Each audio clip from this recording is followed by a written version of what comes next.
महाराज आज हम बताएंगे कि होली का पर्व क्यों मनाया जाता है, होली का दहन क्यों किया जाता है। तो सबसे पहले महाराज, होली का पर्व क्यों मनाया जाता है, क्योंकि आज इस दिन जय श्री राम।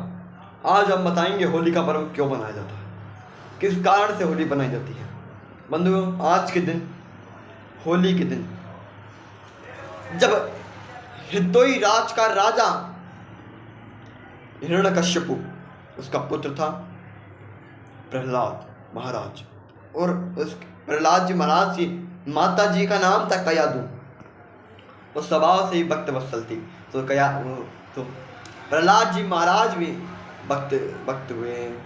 तो महाराज, जब प्रहलाद जी महाराज को पता था, नारद जी का उपदेश जब उन्होंने गर्भ में पाया था कि भगवान सिर्फ श्री हरि नारायण है, तो वो श्री हरि नारायण को भगवान मान चुके थे। प्रहलाद जी को कृष्ण ग्रह लग गया था। मानो कृष्ण ग्रह लाल था, जिसके कृष्ण ग्रह लगता है वो एक तो जल्दी से लगता नहीं है और लगने के बाद जल्दी से हटता नहीं है। बोलो सीताराम।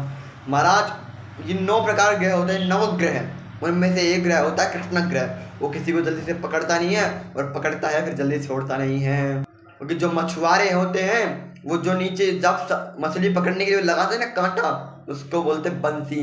उसमें जब फंस जाए ना, फिर वो छूटती नहीं है मछली, लाख कोशिश कर ले। वैसे ही भगवान श्री कृष्ण है, उनके चक्कर में कोई पड़ जाता है, फिर वो छूटता नहीं और जल्दी से पकड़ाक में आती नहीं। तो महाराज, होली का पर्व इसलिए ही मनाया जाता है कि प्रहलाद जी के नारायण भगवान मानने से हिरदोई राज के राजा हिरण्यकश्यप को बहुत ऐतराज था।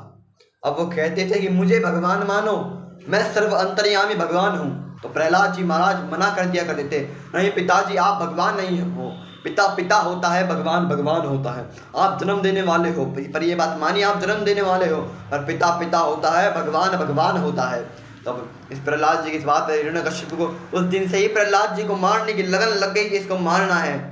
तो हिरदोई राज के राजा हिरण्यकश्यप ने उनको नदी से धक्का दिलवाया, नदी के भाव में भवाया, झरनों से गिराया, कड़ाई में तलवाया, और उनको हाथी को पैरों के नीचे को चलवाया, और उनको शेर के पास छोड़ा, फिर भी कुछ नहीं हुआ। प्रहलाद महाराज ओम नमो भगवते वासुदेवाय इस द्वादश अक्षर का मंत्र जाप करने लगे। इससे प्रहलाद जी महाराज को कुछ नहीं हुआ और वह सही सलामत हो गए। जो भी काम करता वो सब फेल हो जाता। और हिरदोई राज का हिरण्यकश्यपु बड़ा ही दुखी हुआ कि इसको मारा कैसे जाए। तब उसको याद आया कि मेरी बहन होलिका को वरदान है ब्रह्मा द्वारा कि वह आग में नहीं जलती।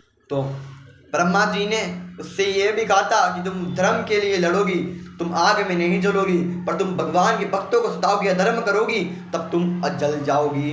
तो हिरण्यकश्यप ने अपनी बहन को बुलाया, तो वो बहन आई, और हिरण्यकश्यप ने कहा कि बहन, इस प्रहलाद बड़ा नालायक है, इसको तुम अपनी गोदी में बिठा लेना, हम नीचे आग लगा देंगे, तुम्हें तो वरदान है ब्रह्मा के द्वारा, तुम्हें कुछ नहीं होगा, और प्रहलाद जल जाएगा, ऐसे दुर्बुद्धि से मुझे छुटकारा मिलेगा।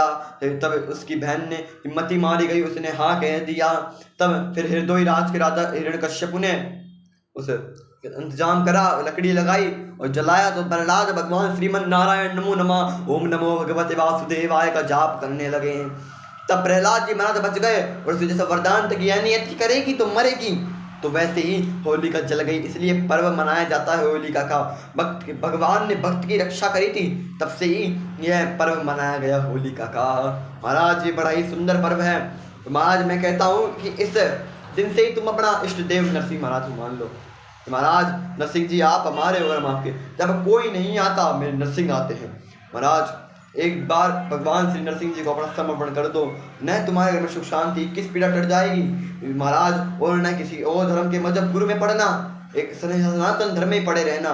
वो महाराज उनसे कह दो, लागी लगन तो मोहे नरसिंह से, भगवान उनसे लगन लगा दो, अब चाहो तो पार लगा दो, खैर डुबा दो, ये कह देना। तो महाराज, तुम्हारी लीला पार्वती जी ये रहे हमारे नरसिंह जी महाराज, लेकिन बहुत दयालु भगवान है महाराज। आज से ही मान लेना, पीर वीर सब छोड़ो, अपने नरसिंह जी महाराज को चुनो हो। बोलो सीताराम। इनको चुन लोगे तो तुम अपने सब ठीक हो जाएगा। सीताराम।